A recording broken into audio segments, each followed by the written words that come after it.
નમસ્કાર, શો ટાઈમમાં આપનું સ્વાગત છે. ભાવનગર જિલ્લાના કોળિયાક ગામમાં આવેલા એક મકાનમાં પોલીસે દરોડો પાડી વિદેશી દારૂની 1584 બોટલ સાથે એક શખ્સની ધરપકડ કરી છે.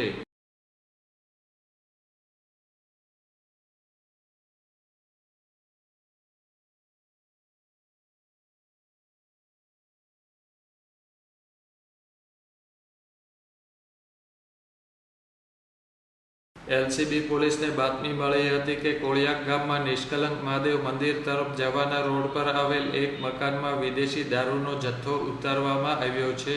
આ બાતમીના આધારે પોલીસે મકાનમાં દરોડો પાડી વિદેશી દારૂની 1584 બોટલ સાથે ભાવેશ મંજીભાઈ સોલંકીને ઝડપી લીધો હતો.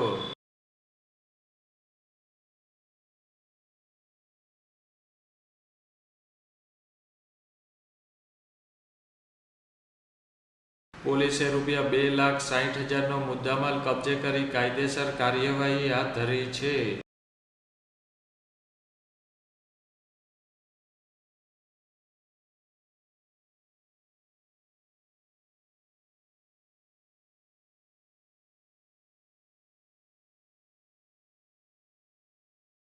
દારૂનો આ જથ્થો ભાવેશ સોલંકી અને રાહુલ મારુએ ઉતાર્યો હોવાનું પોલીસ તપાસમાં ખુલ્યું છે.